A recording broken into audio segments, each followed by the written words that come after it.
If it is failure that you fear, ask yourself honestly. I might just be able to help give you some perspective.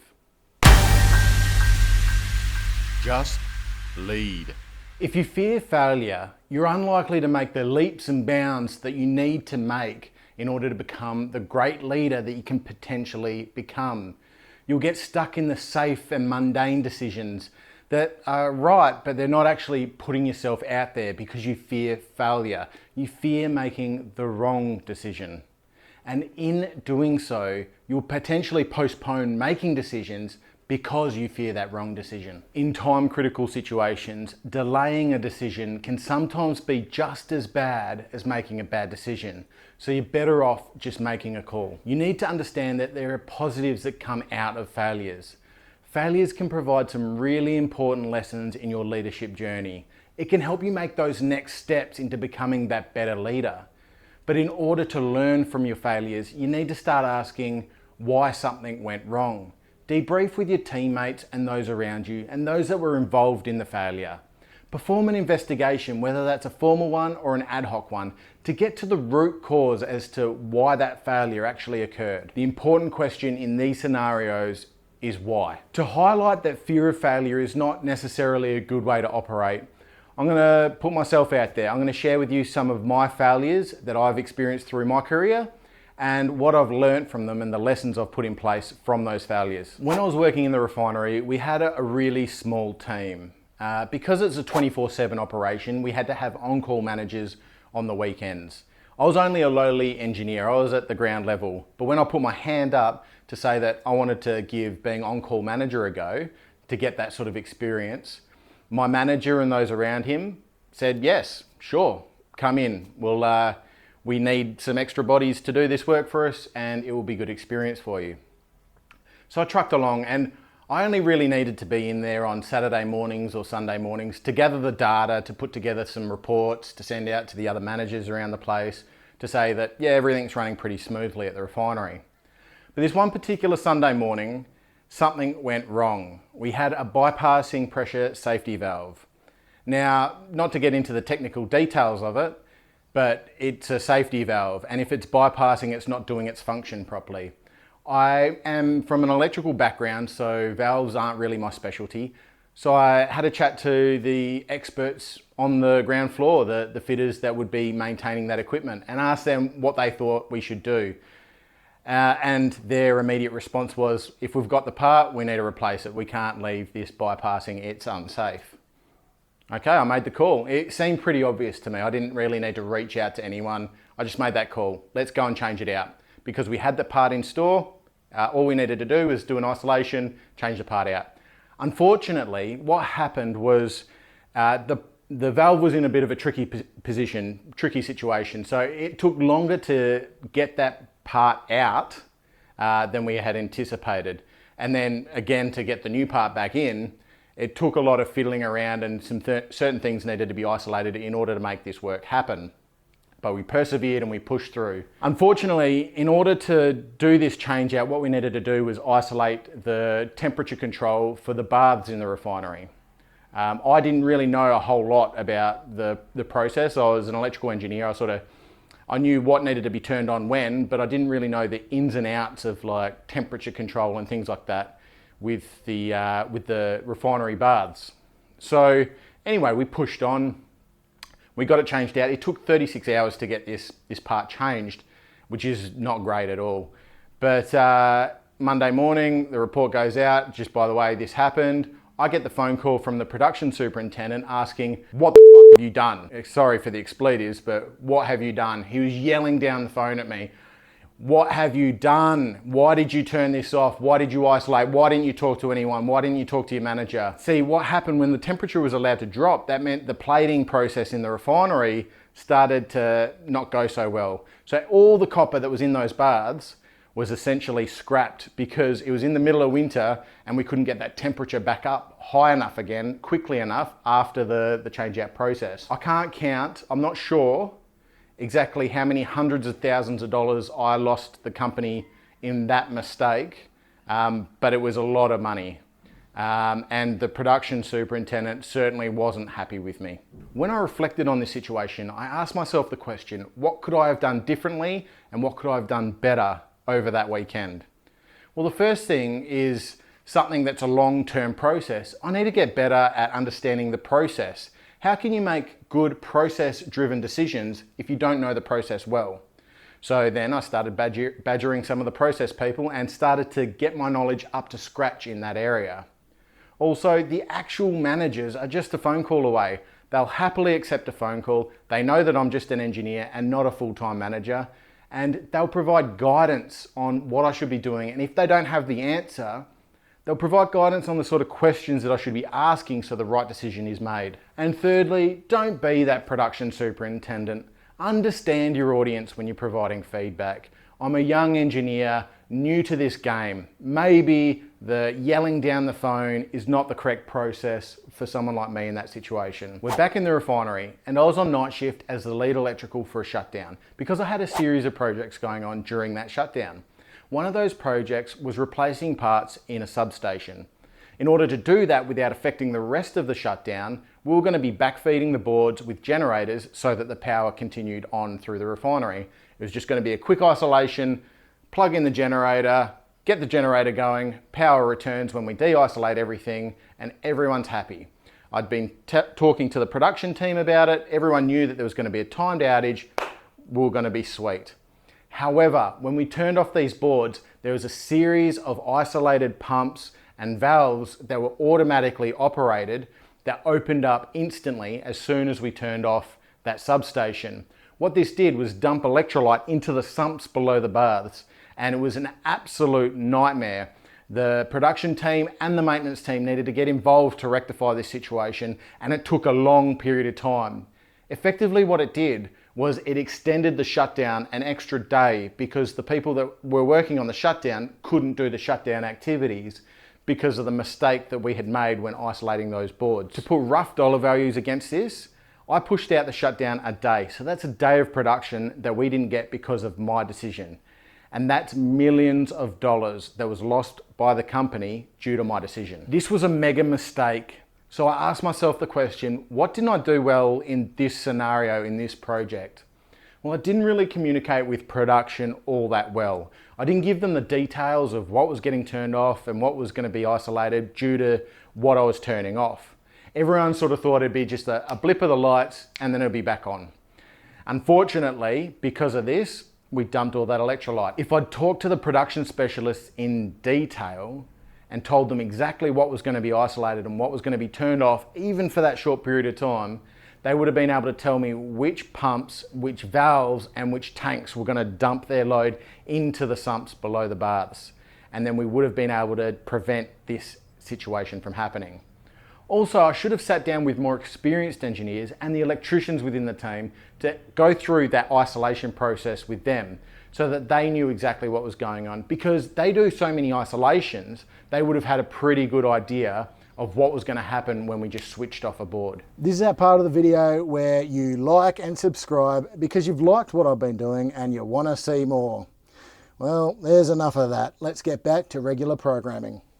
And no, I didn't just make failures early on in my career. I also made them when I was a superintendent down at the mine. And one of the big failures for me was we had a load chute motor have a failure of some kind. Essentially, this was a critical part of the process. As soon as this motor went down, we stopped bringing dirt out of the ground. So there's like millions of dollars a day per 24 hours. So we got our rail specialist down there to check out the motor. And I'd never actually worked with this person because we're in a back-to-back scenario and I was just coming on to shift.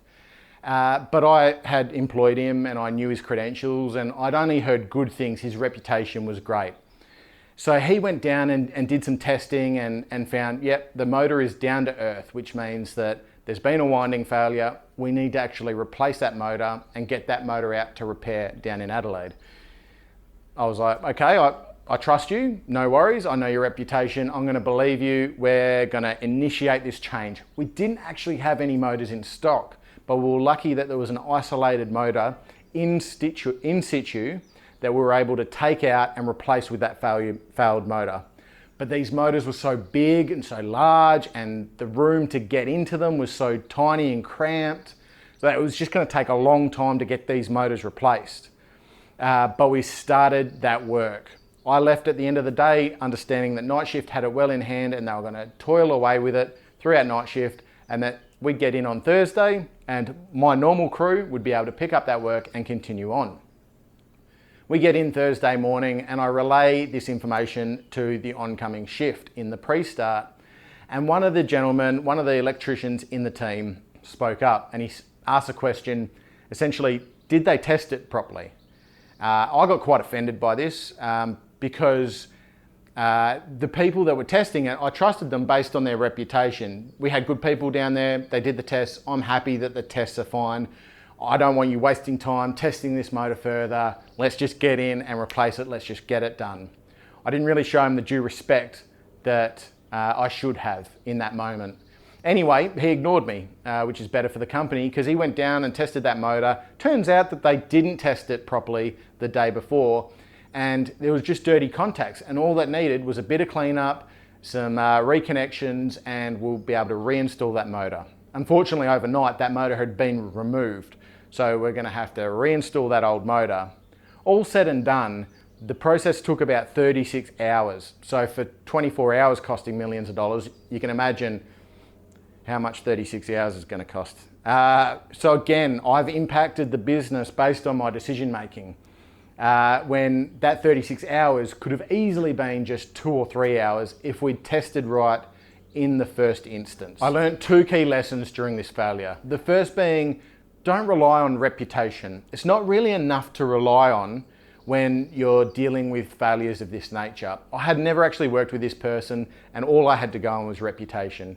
And really, what is a second opinion anyway? Like, let's just get a second opinion involved and 2 heads looking at the same problem, given it's such a large problem that needed solving. The second is, I didn't really react well to my own employee when he asked if things had been tested properly the day before.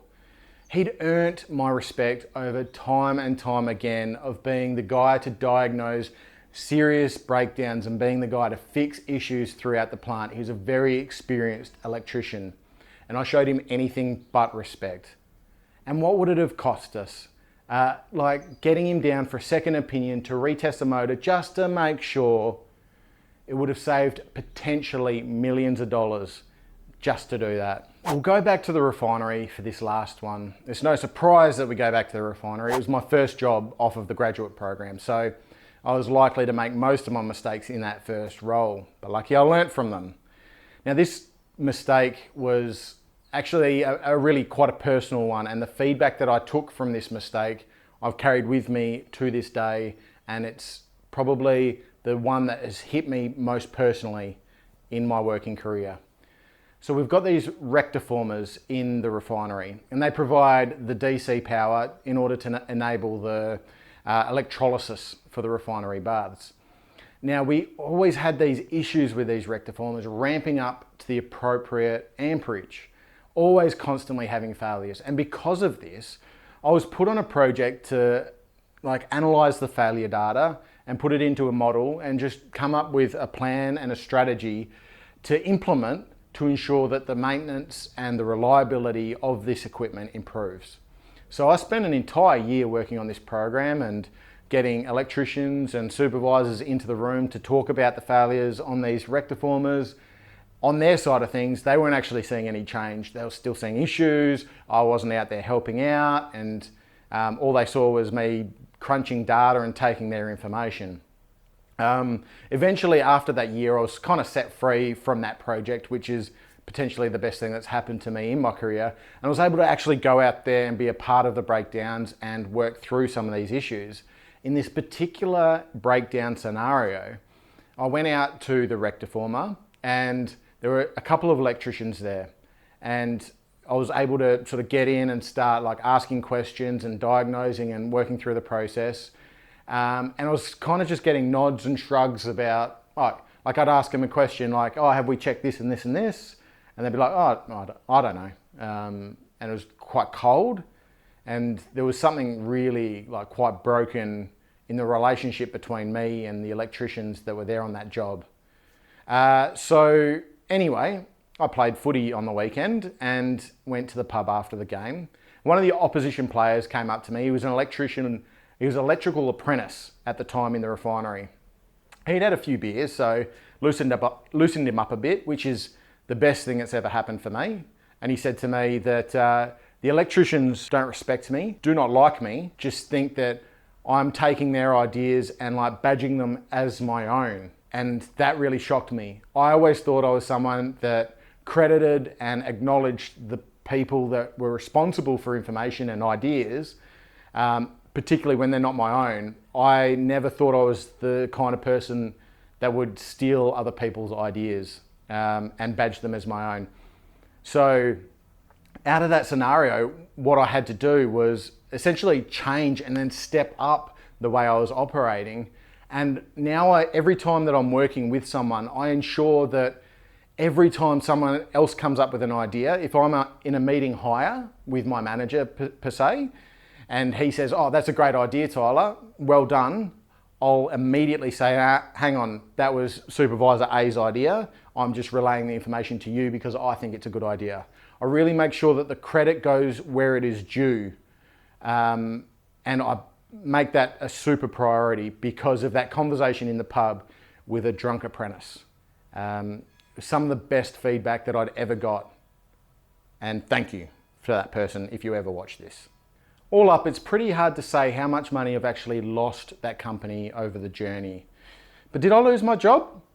Nope. Because that company really understands that you can learn from failures, and by learning from your mistakes, you become a better leader and a better employee for them in the future. And those early failures, they were all really around the refinery mostly, really set me up in the future to become a pretty decent decision maker moving forward. Now, if you want to learn more about what goes into being a better decision maker and what it actually takes, you need to click this link right here.